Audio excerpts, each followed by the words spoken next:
नमस्कार, ज्ञान विविध्य चैनल में मैं आपका हार्दिक स्वागत करती हूँ। ज्ञान विविध्य चैनल एक ऐसा चैनल है जिसमें हम सभी विषयों को आपकी क्लासें मिल जाएगी, जिसमें हिंदी, गणित, सामाजिक, संस्कृत, ज्योतिष से संबंधित सारी क्लासेस का आप लाभ उठा सकते हैं। कल तक हमने पढ़ा था राज्य सरकार का जो संवैधानिक प्रधान होता है, संवैधानिक कार्यपालिका, उसके बारे में। आज हम पढ़ेंगे वास्तविक कार्यपालिका में जो सारी शक्तियाँ किसमें निहित होती है, मंत्रिपरिषद में। तो चलिए शुरू करते हैं। सबसे पहले राज्य सरकार में हमने व्यवस्थापिका को दो भागों में बांटा, संघीय व्यवस्थापिका और राज्य व्यवस्थापिका। राज्य व्यवस्थापिका में जो वास्तविक कार्यपालिका होती है उसका हमने पढ़ लिया। अब वास्तविक कार्यपालिका के बारे में पढ़ेंगे जिसमें आएगा मंत्रिपरिषद। तो सबसे पहले आता है मंत्रिपरिषद का गठन। मंत्रिपरिषद का गठन किस प्रकार होता है? सबसे पहले होता है इसमें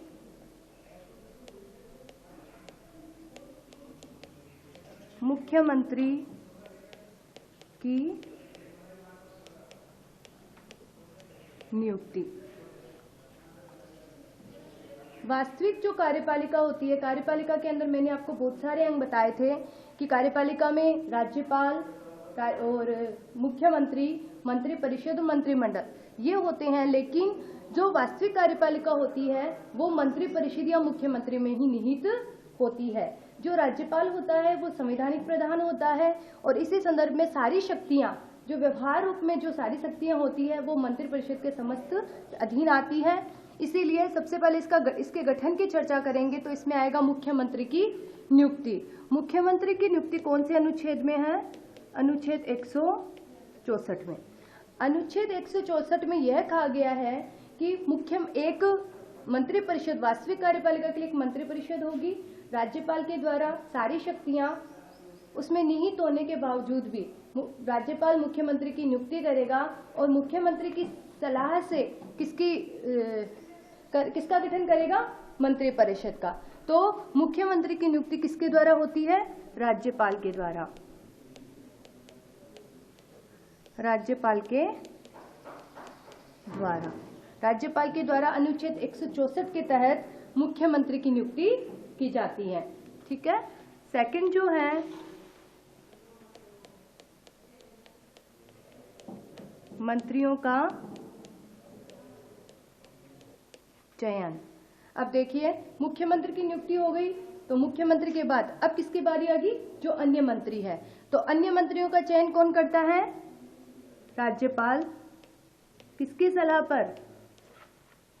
मुख्यमंत्री की सलाह पर।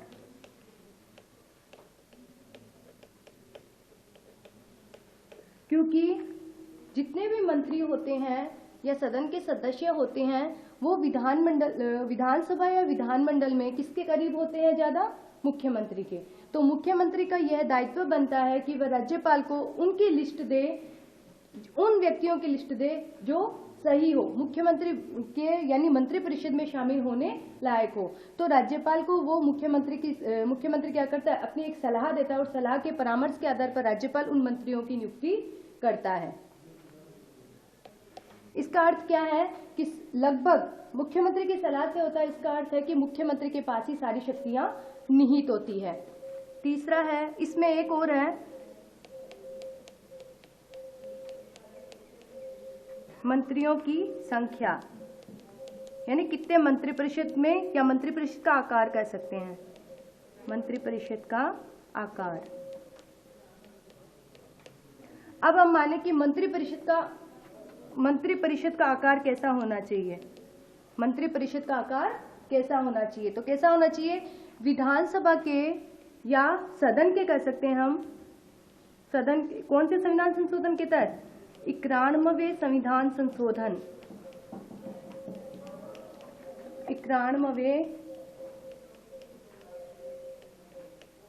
91वां एक संविधान संशोधन हुआ था। मैंने बताया था आपको संविधान संशोधन कैसे किया जाता है। तो अनुच्छेद 368 के तहत संविधान संशोधन प्रक्रिया पूर्ण की जाती है, जिसमें 91वें नंबर पर संविधान में संशोधन यानी फेरबदल किया जाता है। संविधान में संशोधन किया जिसके तहत क्या कहा गया कि 15% सदस्य किसके? विधानमंडल के होने चाहिए, यानी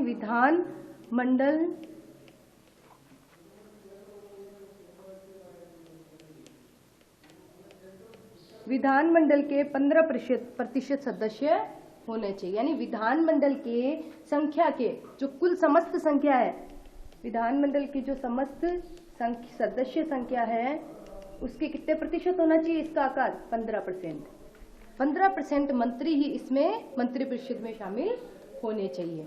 तीसरा जो है उसका आकार इतना ही होना चाहिए, इससे ज्यादा नहीं होना चाहिए। ठीक है, तीसरा जो है वो है, चौथा है वो है मंत्रियों की योग्यताएं। मंत्रियों की योग्यताएं। अब देखिए मंत्रियों की योग्यताएं, जो भी मंत्रिपरिषद का सदस्य बनेगा उसके लिए सर्वप्रथम योग्यता क्या है? वह उस सदन का, किसी भी सदन का, यानी विधानमंडल के किसी भी सदन का सदस्य होना जरूरी है। विधानमंडल के किसी भी सदन का सदस्य होना आवश्यक है, सदस्य होना आवश्यक है। अब जैसे मान लो कि वो मंत्री बन गया लेकिन उसने सदस्यता प्राप्त नहीं की, तो उस स्थिति में क्या होगा? उसको कितने महीने का? 6 महीने का, 6 माह का उसे टाइम दिया जाएगा और उस समय में उसको क्या करना पड़ेगा? सदस्यता हासिल करनी पड़ेगी। अगर वो उस समय में सदस्यता हासिल कर लेता है तो उस स्थिति में वो मंत्रिपरिषद का सदस्य बनने लायक रहता है, वरना उसको वहां से त्यागपत्र या फिर सदस्यता छोड़नी पड़ती है। अगला जो है वो है मंत्रियों को शपथ।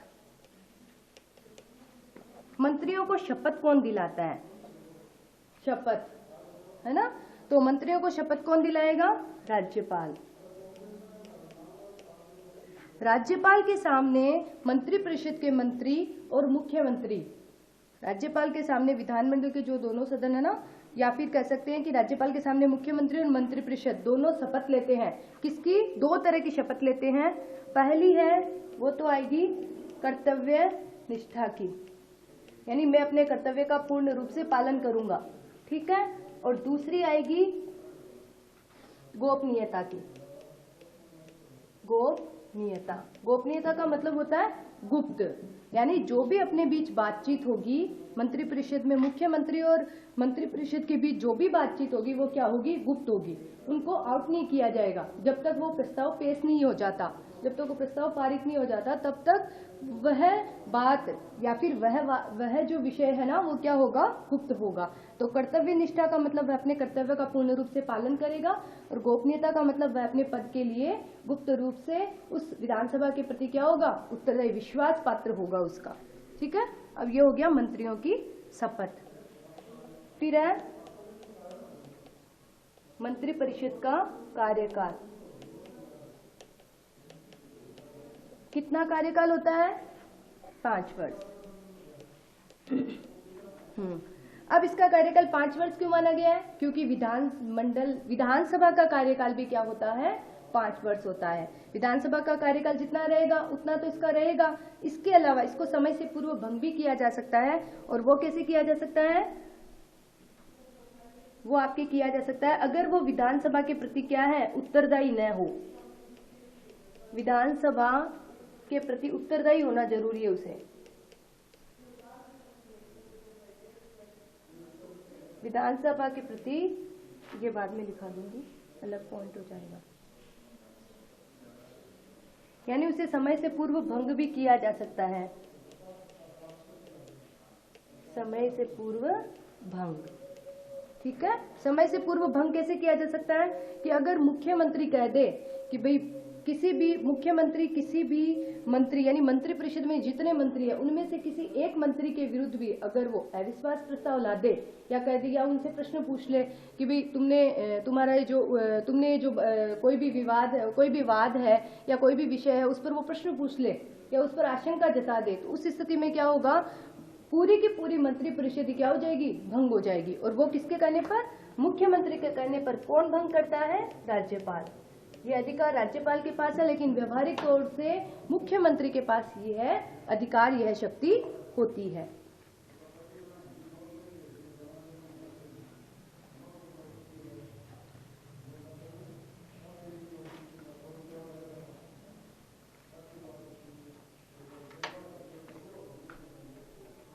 नंबर था।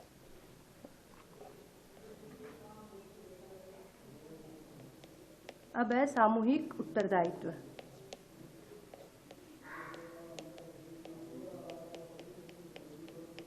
सामूहिक उत्तरदायित्व। मुख्यमंत्री क्या होता है? जो मंत्री परिषद होती है वो विधानसभा के प्रति क्या होती है? सामूहिक उत्तरदायित्व होता है उसका, यानी सारे के सारे व्यक्ति विधानसभा के प्रति क्या होते हैं? उत्तरदायी होते हैं। तो आपको बस इतना याद रखना है इस पॉइंट के अंतर्गत कि विधानसभा के प्रति मंत्री परिषद सामूहिक रूप से उत्तरदायी होती है। अगर एक मंत्री की गलती हो जाती है तो यही मैंने अभी पहले वाले पॉइंट में लिखा है कि एक मंत्री की अगर गलती हो जाती है तो पूरी की पूरी मंत्री परिषद क्या हो जाएगी? भंग हो जाएगी। तो विधानसभा के प्रति, किसके प्रति उत्तरदायी? विधानसभा के प्रति। फिर है वेतन व भत्ते। वेतन व भत्ते। वेतन व भत्ते मुख्य जो मंत्री परिषद या मुख्यमंत्री के मुख्यमंत्री या मुख्यमंत्री के अलावा मंत्री परिषद जो है उसके किसके द्वारा होंगे? विधानमंडल के द्वारा। विधानमंडल के द्वारा उनका वेतन और भत्ता क्या हो जाएगा? निर्धारित किया जाएगा। विधानमंडल निर्धारित करता है, समय समय पर इसमें परिवर्तन भी करता रहता है। ऐसा नहीं है कि भाई वेतन फिक्स कर दिया। जैसे जैसे वित्तीय वर्ष आता रहता है, बजट पारित होता है, वैसे वैसे उनके विधानमंडल के द्वारा निर्धारित कर दिया जाता है कि किसका कितना वेतन और कितना उसको भत्ता मिलेगा। यह क्या होता है? निरंतर चेंज होता रहता है। ठीक है, ये आपके हो गया विधानमंडल यानी मंत्रिपरिषद का गठन। अब क्या पढ़ेंगे हम? अब पढ़ेंगे मंत्रिपरिषद की कार्यप्रणाली।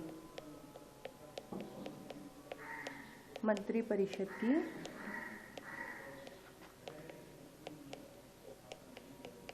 कार्य प्रणाली।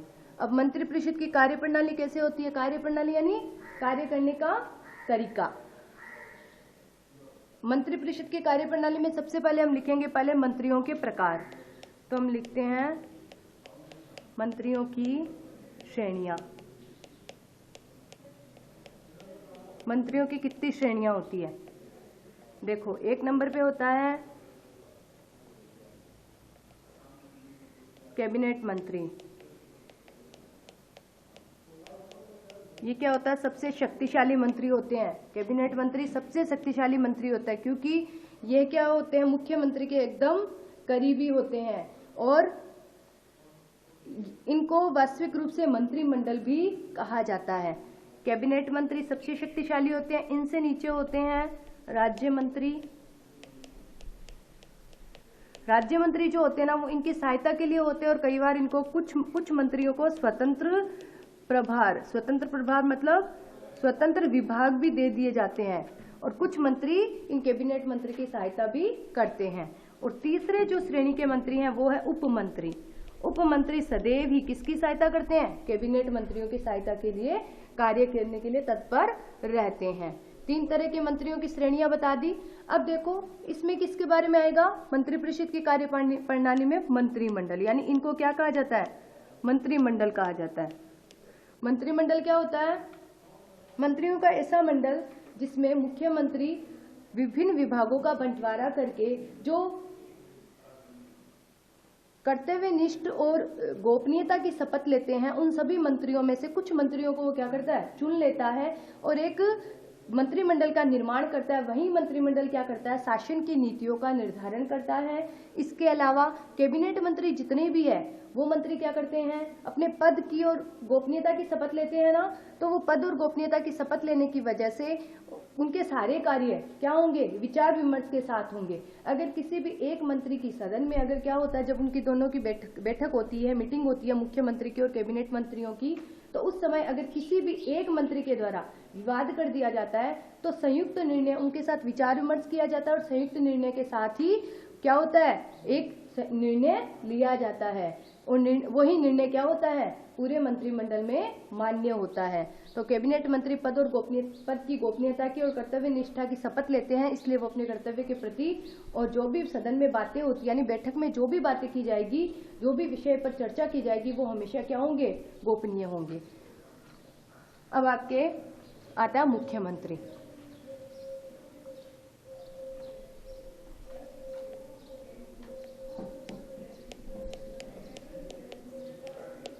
मुख्यमंत्री।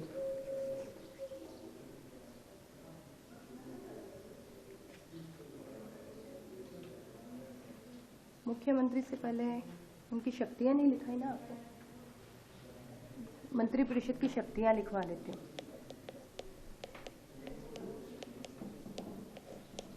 मंत्रिपरिषद की शक्तियां, क्या क्या शक्तियां होती है देखो। अब देखो, आपको पता तो चली गया कि अनुच्छेद कौन से हैं। अनुच्छेद 163। अनुच्छेद 164 में किसके बारे में वर्णन है? अनुच्छेद 164 में वर्णन है आपके कि राज्यपाल के द्वारा एक मुख्यमंत्री की क्या किया जाएगी? नियुक्ति की जाएगी, एक मंत्रिपरिषद का निर्माण किया जाएगा। लेकिन अनुच्छेद 163 में क्या कहा गया है कि मंत्रिपरिषद का कार्य क्या है? उसमें इतनी सी लाइन लिखी हुई है कि मंत्रिपरिषद का क्या कार्य है? राज्यपाल को सहायता व परामर्श देना, यानी कार्यों में सहायता करना और उनको परामर्श देने का कार्य। इतना सा कार्य लिखा हुआ है। लेकिन यह क्या है? सत्य नहीं है। सत्य कैसे नहीं है? क्योंकि सारे कार्य मंत्रिपरिषद के द्वारा ही किए जाते हैं। व्यवहारिक रूप से सारे कार्य मंत्रिपरिषद के द्वारा किए जाते हैं, लेकिन राज्यपाल क्या करता है? उन पर हस्ताक्षर कर देता है। इसलिए वैधानिक रूप से राज्यपाल का नाम जोड़ दिया जाता है। तो राज्यपाल को सहायता और परामर्श देने के अलावा उसके और काम है, वो है शासन की नीतियों का निर्धारण।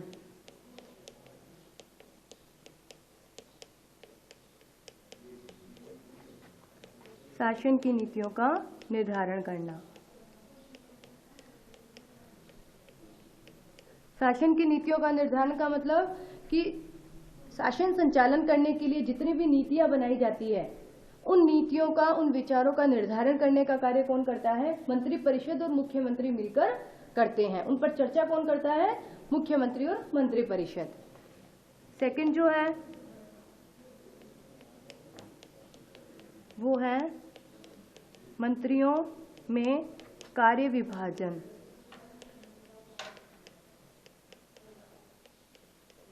अब मंत्री विधानमंडल में क्या होगा? जो मंत्रिपरिषद बनाई जाती है उसमें मंत्रियों को कार्य, अपना अपना कार्य सौंप दिया जाता है, यानी कार्य का विभाजन कर दिया जाता है।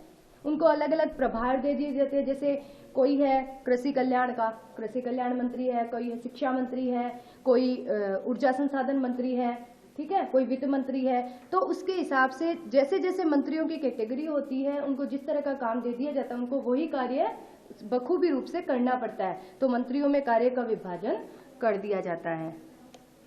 तीसरा जो है वो है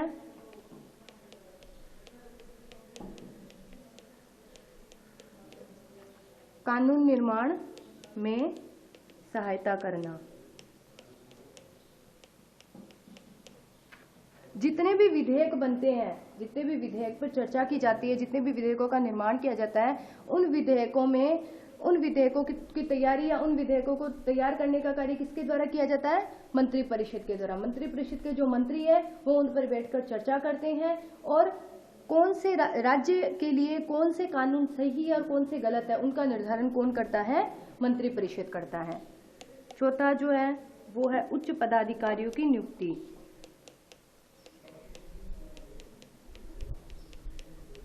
उच्च पदाधिकारियों की नियुक्ति। उच्च पदाधिकारियों की नियुक्ति कौन करता है? मंत्रिपरिषद करता है। किसकी सहायता के लिए? राज्यपाल। यानी राज्यपाल को बता देते हैं वो नाम, राज्यपाल को नाम दे देते हैं कि आप ये प्रतिनिधियों की, ये पदाधिकारी इनकी नियुक्ति कर दो। जैसे उनमें कौन होता है? महाधिवक्ता और कई ऐसे अन्य पदाधिकारी होते हैं। जैसे मंत्री भी हो गए, बहुत सारे मंत्रियों की नियुक्ति। और जो ये आरपीएससी के होते हैं, राज्य लोक सेवा आयोग। आरपीएससी की फुल फॉर्म क्या है? राज्य लोक सेवा आयोग। ये जो राज्य लोक सेवा आयोग है ना, जो आपके परीक्षाएं संचालित करवाता है, तो आरपीएससी के द्वारा राज्य लोक सेवा आयोग के प्रतिनिधियों, जो उनके वहां पर प्रतिनिधि होते हैं, उनको भी चुने। उन पदाधिकारियों की नियुक्ति भी कौन करता है? राज्यपाल करता है। लेकिन किसकी सलाह पर करेगा? मंत्रिपरिषद। इसलिए मंत्रिपरिषद की प्रमुख शक्ति हो जाती है। फिर आपके 5 नंबर पर प्रश्न व आलोचना करना। प्रश्न व आलोचना का उत्तर देना, अब देखिए प्रश्न व आलोचना का उत्तर कौन देता है? मंत्रिपरिषद। सदन में जैसे ही सदन का सत्र चल रहा हो और उस समय क्या हो, ये जो मंत्रिमंडल के मंत्री होते हैं वो क्या करते हैं, मंत्रिपरिषद के जो मंत्री या मंत्रिमंडल के जो मंत्री हैं वो क्या करते हैं, सदन के अन्य जो सदस्य हैं वो क्या करते हैं, प्रश्न पूछते हैं या आलोचना करने के प्रश्न पूछते हैं। तो उस समय उन प्रश्नों का और शासन की नीतियों का निर्धारण किस तरह से किया गया, उन प्रश्नों का उत्तर देने का कार्य कौन करता है? मंत्रिपरिषद, या उस मंत्रिपरिषद से संबंधित मंत्री इन सब का उत्तर देने का कार्य करता है कि ये कार्य हमने इस तरह से किया, ये कार्य इस मतलब राज्य के नागरिक के लिए या शासन की नीतियों का निर्धारण हमने इसलिए किया क्योंकि ये लाभप्रद है। अगर वो संतुष्ट हो जाते हैं तो संतुष्टि के लिए वो क्या करते हैं, इनका उत्तर देने का कार्य करते हैं। 6 नंबर पे आपके आएगा बजट तैयार करना। बजट तैयार करना। अब देखिए बजट तैयार करने का कार्य कौन करता है? मंत्रिपरिषद। मंत्रिपरिषद के जो मंत्री होते हैं वो वित्तीय वर्ष में, वित्तीय वर्ष कितने वर्ष का होता है? 1 वर्ष का, यानी प्रत्येक वर्ष ये वित्तीय वर्ष चेंज होता जाता है और हर साल बजट बनाना पड़ता है कि राज्य की कितनी आय होगी, कितना व्यय होगा। यह सब का निर्धारण कौन करता है? मंत्रिपरिषद करता है। और किसको मतलब ये प्रस्ताव पारित करता है, किसको देता है ये प्रस्ताव? राज्यपाल को, यानी राज्यपाल इस पर क्या करता है? सिग्नेचर करता है। लेकिन उससे पहले सारी नीतियों का निर्धारण कौन करता है कि बजट कैसे होगा, किस प्रकार होगा, किस प्रक्रिया से होगा, कितनी आय होगी, कितना व्यय होगा, किस किस विषय पर व्यय करना पड़ेगा, यह सब का लेखा जोखा, इन सब विषयों पर लेखा जोखा कौन करता है? मंत्रिपरिषद करती है। ठीक है, ये आपके हो गई मंत्रिपरिषद की शक्तियां। अब आएगी मुख्यमंत्री की नियुक्ति।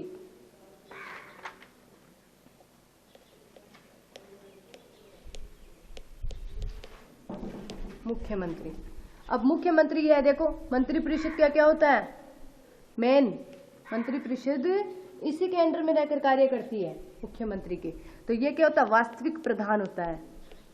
कार्यपालिका का क्या है? वास्तविक प्रधान। और इसकी नियुक्ति कौन करेगा? अनुच्छेद 164 के तहत कौन करेगा? अभी अभी मैंने बताया, कौन करेगा? राज्यपाल। राज्यपाल इनकी नियुक्ति करता है, समझ गए? इनकी नियुक्ति कौन करेगा? राज्यपाल। कौन से अनुच्छेद के तहत? अनुच्छेद 164 के तहत राज्यपाल मुख्यमंत्री की नियुक्ति करेगा।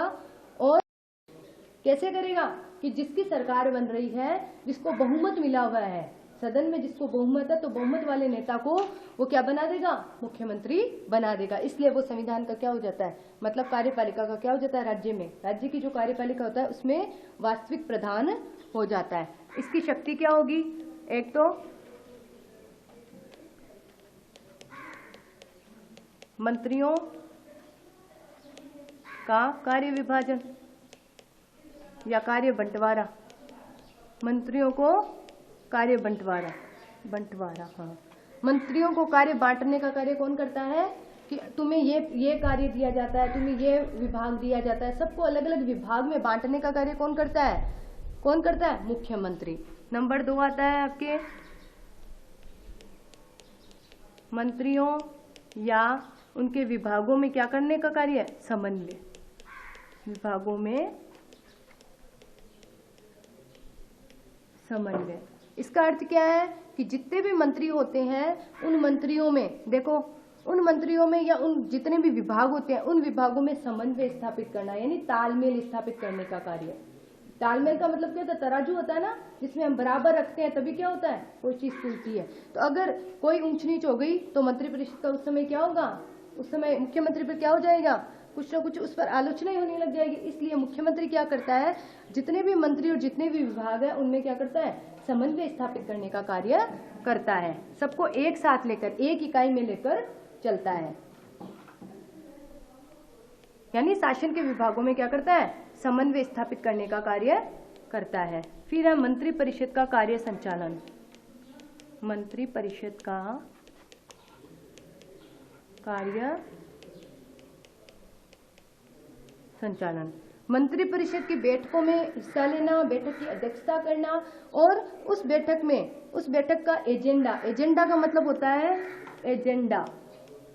एजेंडा का मतलब होता है कार्य सूची। यानी हम सूची बना लेते हैं, हम पहले से सूची बना लेते हैं ना, हमें ये कार्य करने हैं, है ना। तो वो उन कार्यों की सूची बना के कि हमें ये इस बैठक में, जैसे समझ लो कल मीटिंग है और हमें ये कार्य करने हैं, इन बातों पर हमें चर्चा करनी है, तो वो क्या होता है, एजेंडा। तो मंत्री परिषद की जब बैठक होती है तो उन बैठकों का संचालन करना, उनकी अध्यक्षता करना और उनकी कार्य सूची पर कार्य संचालित करने का कार्य किसका होता है, मुख्यमंत्री का होता है। चौथा जो है वो है राज्यपाल व मंत्री परिषद के बीच क्या होता है, राज्यपाल व मंत्री परिषद के बीच कड़ी या संबंध स्थापित करता बोल सकते, कड़ी बोल सकते हैं, कड़ी लिख देते हैं इजी वे में। देखो राज्यपाल व मंत्री परिषद के बीच क्या होते हैं, संबंध स्थापित करने का कार्य कौन करता है, मुख्यमंत्री। मंत्री परिषद के मंत्री थोड़े ना राज्यपाल से जाकर मिलते हैं। अगर राज्यपाल को कोई किसी विषय पर चर्चा करनी हो तो वो मुख्यमंत्री से करता है, फिर मुख्यमंत्री जाकर किसको बताता है, मंत्री परिषद को।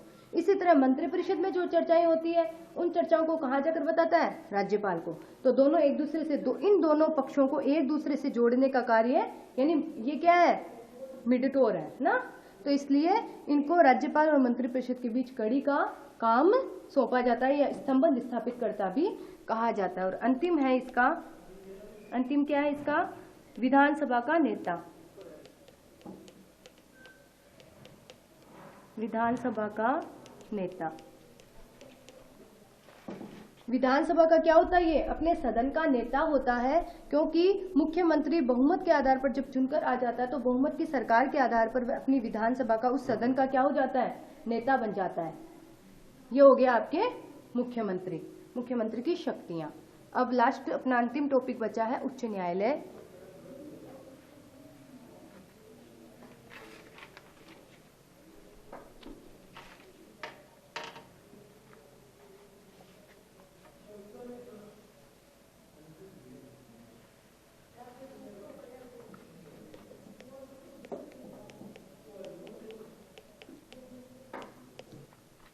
इसमें आ जाएगा उच्च न्यायालय।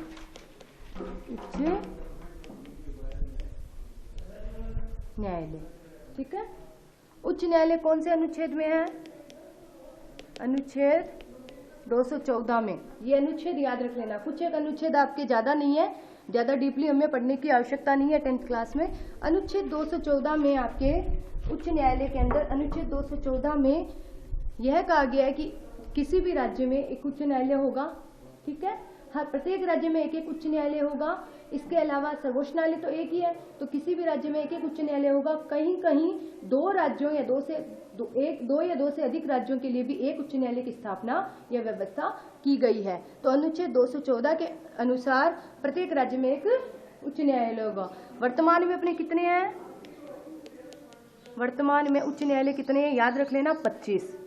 पूरे देश में वर्तमान में 25 उच्च न्यायालय हैं। पहले 24 थे, अभी वर्तमान में एक बढ़ गया, और वो बढ़ा हुआ कौन सा, कहाँ पे बना है, अमरावती में। अमरावती आंध्र प्रदेश।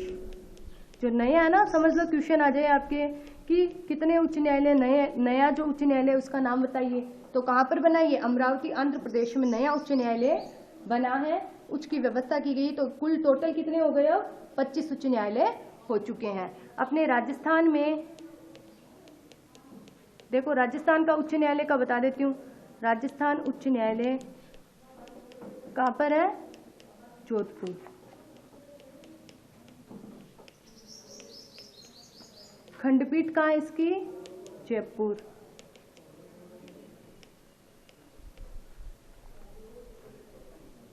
जयपुर। और अभी वर्तमान में कौन है उच्च न्यायालय के न्यायाधीश, उच्च न्यायालय के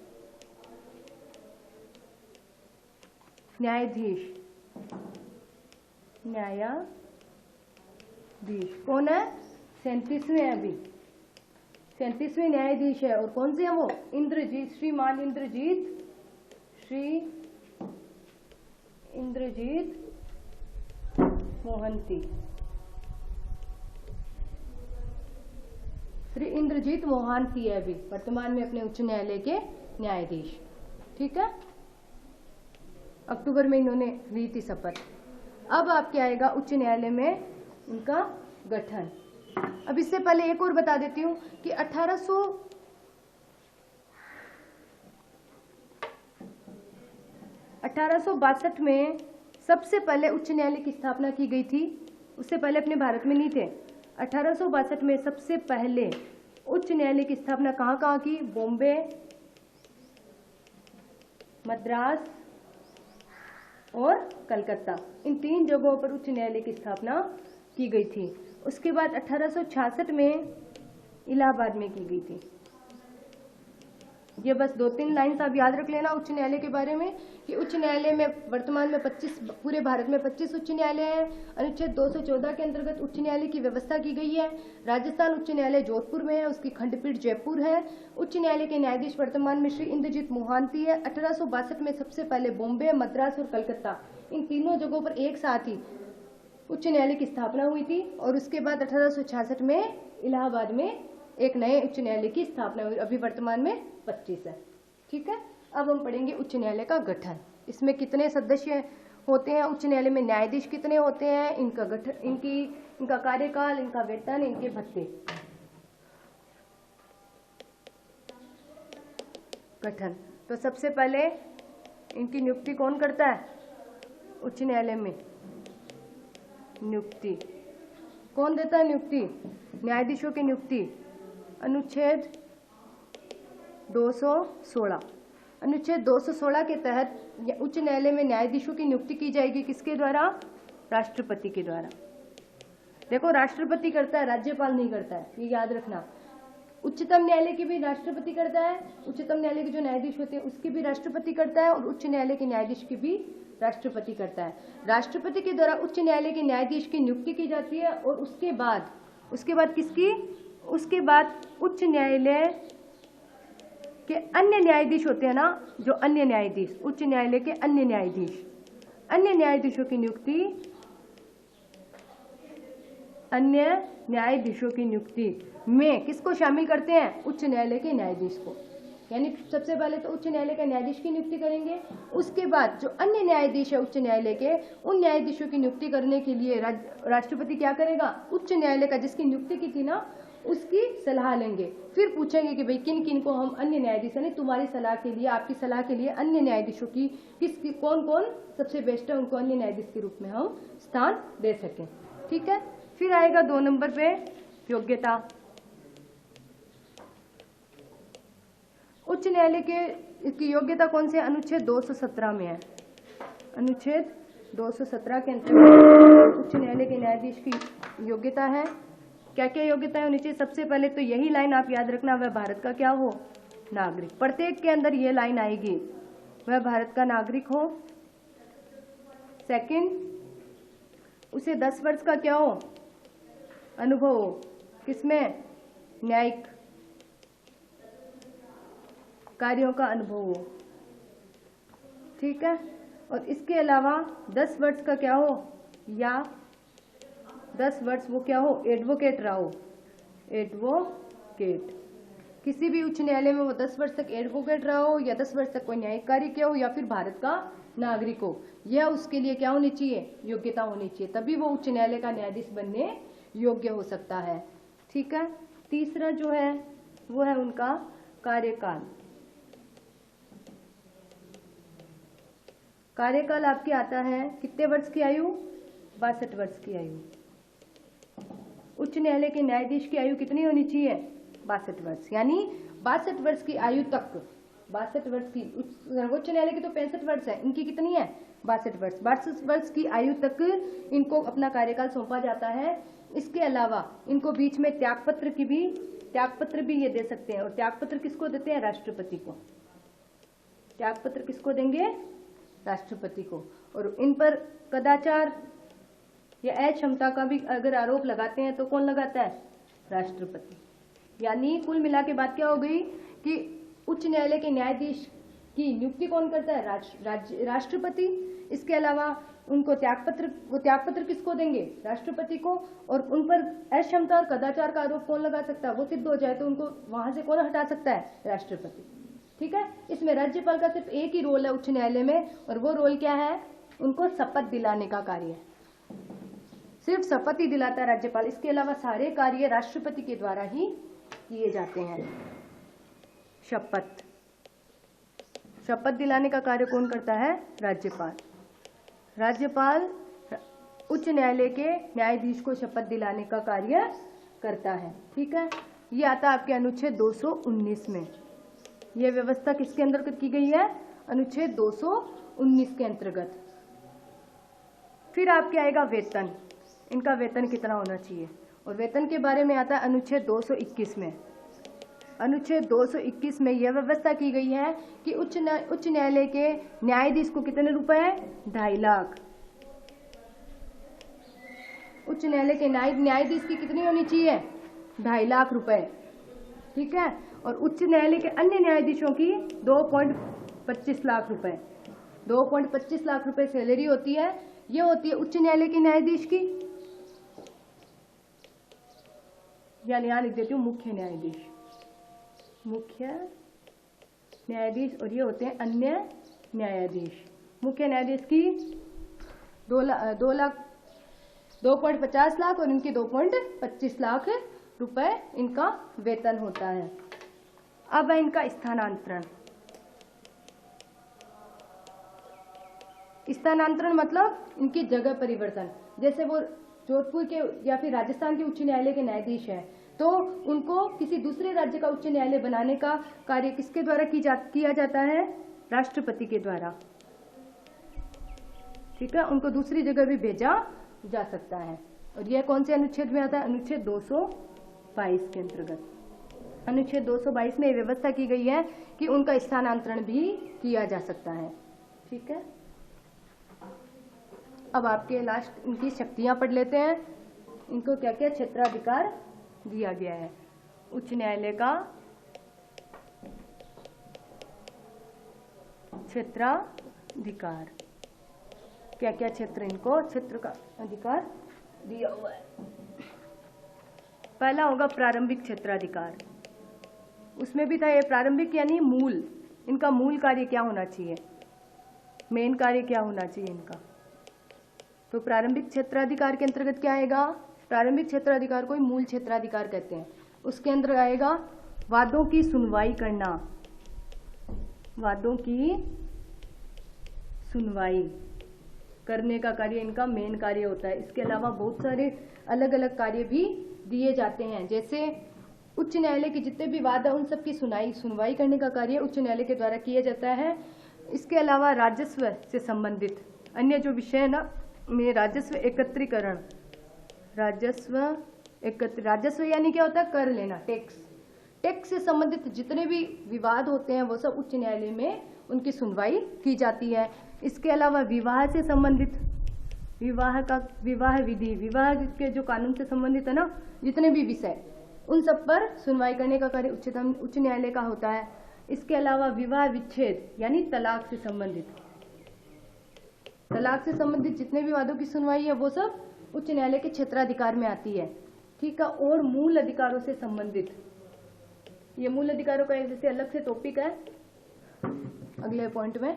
तो मूल अधिकारों से संबंधित जो वाद होते हैं वो भी क्या होते हैं? प्रारंभिक क्षेत्राधिकार, उच्च न्यायालय का प्रारंभिक क्षेत्राधिकार के अंतर्गत आते हैं। फिर आता है इसमें रिट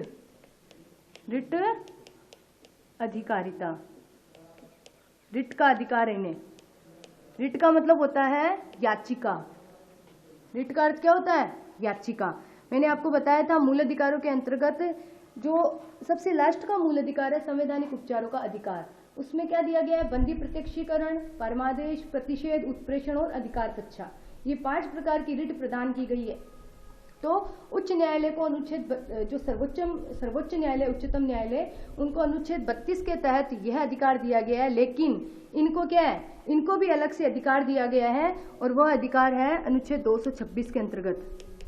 अनुच्छेद 226 के अंतर्गत रिट अधिकारिता दी गई है, जिसमें वो मूल अधिकारों से संबंधित जो रिट है उसके बारे में उन वादों की सुनवाई करने का अधिकार इनको दिया गया है। फिर अपीलीय अधिकार, अपीलीय क्षेत्राधिकार। अपीलीय मतलब अपील कर सकते हैं, जो विधि से अपीलीय क्षेत्राधिकार भी 3 तरह का है। देखो, संवैधानिक अपीलीय क्षेत्राधिकार और जो फौजदारी क्षेत्राधिकार होता है वो भी इसमें सम्मिलित है।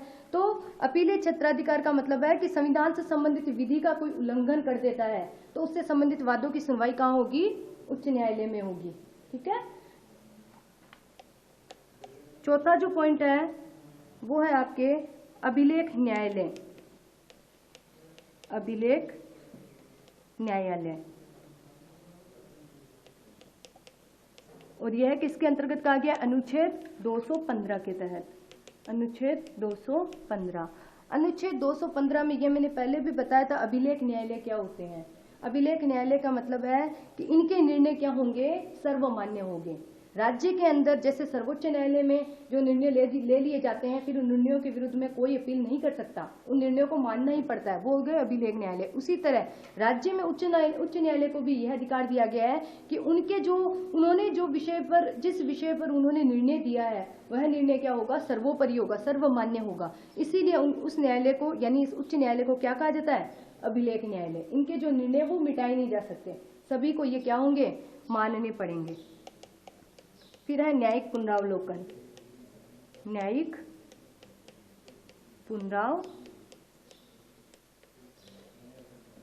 पुनरावलोकन। न्यायिक पुनरावलोकन क्या होता है? केंद्र और राज्य की जो व्यवस्थापिका और कार्यपालिका है उनके कार्यों को वैध या अवैध ठहराने का कार्य। देखो, केंद्र व राज्य की जो विधायिका और कार्यपालिका होती है उनके कार्यों को, विधायिका व कार्यपालिका के कार्यों को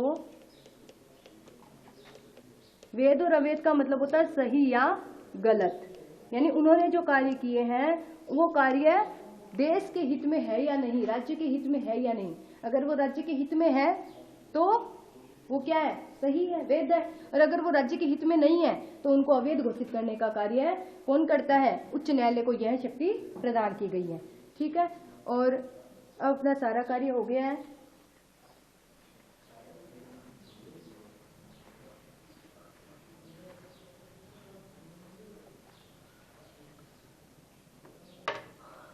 आपने आप पढ़ चुके हैं राज्य सरकार के बारे में, और राज्य सरकार में आप सबने आज क्या पढ़ा?